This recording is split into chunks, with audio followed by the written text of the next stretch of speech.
খাতাটা ভর্তি করে ফেলেছে। এমন তো অবস্থায় মাস্টার দেখেছে। মাস্টারের কর্তব্য কি? দেখার পরেও চুপ থাকা। মাস্টারের কর্তব্য দেখার পরেও চুপ থাকা। সে যা লিখেছে লেখার পরেও সেই ছাত্রটা আবার ফের এসে, মাস্টার আমাকে একটা রুসিদ দিন, আমার এখনো লিখতে বাকি আছে।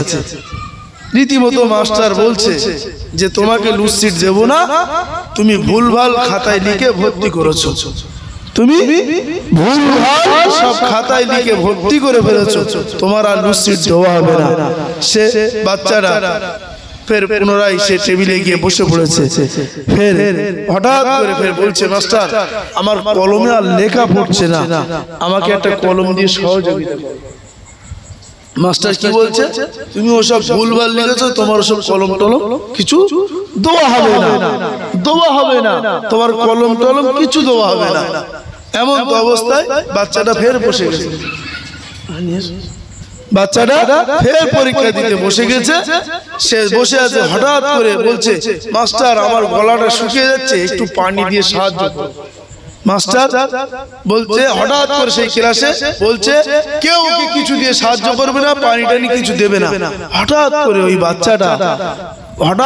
বাচ্চাটা মাথা ঘুরে পড়ে গেছে। পড়ে যাওয়ার পরে মাস্টার ছুটে এসে তাকে একটু পানি টানি দিয়েছে। কিছুক্ষণ পরে ওই বাচ্চাটার হুঁশ ফিরেছে। হুঁশ ফেরার পরে সে বললো, এখানে আমি কেন শুয়ে আছি, এখানে এই অবস্থা, আমি তো পরীক্ষা দিচ্ছিলাম। তারপরে কোনমুখে হুঁশ ফেরার পরে সে বেঞ্চে গিয়েছে। যাওয়ার পরে রীতিমতো খাতা জমা দিয়ে সে বাড়ি চলে গেছে। এখন বলুন তো এই মাস্টারের অবস্থাটা কেমন হবে? মাস্টারের বুকটা কাঁপবে না, কাঁপবে না? মাস্টারের কর্তব্য ছিল, জি মাস্টারের কর্তব্য ছিল, সে ভুলভাল যাই লিখুক না কেন তাকে লুজ সিট দেওয়া। সে প্রথম যখন সে মাস্টারের কাছে লুজ সিট চেয়েছে, মাস্টারের কর্তব্য ছিল তার লুজ সিটটা দেওয়ার। সে যা লিখবে, মাস্টারের দায়িত্ব হলো ছাত্রের খাতা দেখা। সেই ছাত্র যা ভুলভাল লিখুক না কেন, একটা কি দুটো তিনটে ত্রিপল কি ছটা সাতটা যতবার শূন্য দেওয়ার, শূন্য দিতে পারে, মাস্টার লম্বা নাও দিতে পারে, সেটা মাস্টারের অধিকার ছিল। কিন্তু ছাত্রের অধিকার ছিল মাস্টারের উপরে। সে যখন লুজ সিট চেয়েছে তাকে লুজ সিট দেওয়া, লুজ সিট না দেওয়ার কারণে সে বসে গেল, চিন্তায় পড়ে গেল। ঠিক তারপরে যখন বলল আমার কলমে লেখা হচ্ছে না, জি তারপরে বলল যখন আমার কলমে লেখা হচ্ছে না, মাস্টারের উচিত ছিল তা সে একটা কলম সহযোগিতা করে দেওয়া। তারপরে যখন বলল আমার খুব তৃষ্ণা পেয়েছে, মাস্টারের উচিত ছিল, দায়িত্ব ছিল কাউকে দিয়ে তাকে একটু তৃষ্ণার জন্য মেটানোর জন্য পানি দেওয়া। এটা মাস্টারের কর্তব্য, দায়িত্ব ছিল। ঠিক হলো আমার সোনার মানিকেরা? তাই আল্লাহর নবী সাল্লাল্লাহু আলাইহি ওয়াসাল্লাম বললেন, দুনিয়া মাসরাতুল আখিরাহ।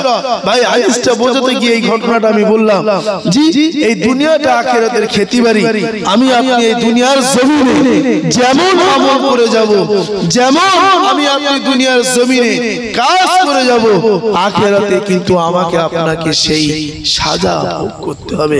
আল্লাহর কোরআন বলে, ফামান ইয়ামাল মিসকালা যাররাতিন খায়রান ইয়ারা ওয়া মান ইয়ামাল মিসকালা যাররাতিন শাররান ইয়ারা। জি আমার সোনার মানিকেরা, এই দুনিয়ার জমিনে আল্লাহ সুবহানাহু ওয়া তাআলা যে যেমন আমল করবে, মিসকালা যাররাতিন খায়রান ইয়ারা ওয়া মিসকালা যাররাতিন শাররান ইয়ারা, এই আয়াতের তাফসীরে কিতাব লেখক বলেছেন, মুফাসসিরগণ বলেছেন, দুনিয়ার জমিনে যদি কোনো বান্দা বান্দি যদি সরিষার দানা পরিমাণ আমল করে, সরিষার দানা পরিমাণ যদি কোনো আমল করে যায়, আল্লাহ সুবহানাহু ওয়া তাআলা তার সরিষার দানার এই আমলের পরিমাণ ভালো করলে তাকে ভালো দেবে, ভালো ফল দেবে, ভালো জাযা দেবে, ভালো ইনাম দেবে, ভালো পুরস্কার দেবে।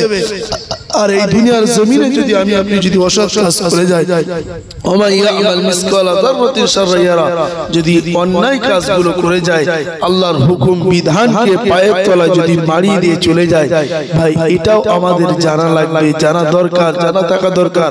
জ্ঞান বিবেক বুদ্ধি থাকাটা এটা মাথায় রাখা দরকার। সেই পরকালে কিন্তু সেই অসতের বোঝাটা আমাকেই বহন করতে হবে। সেই বোঝাটা না আমার স্ত্রী করবে, না আমার সন্তান করবে, করবে, না আমার বাপ করবে, না আমার কেউ। অতএব আমার সোনার মানিকে, তাই এই দুনিয়ার জমিনে আমরা এসেছি, এখন পরীক্ষাতে আমরা পরীক্ষা দিচ্ছি, এর ফল জাযা আল্লাহ সেই ময়দানে মাহশরে আমাদেরকে দান করবে।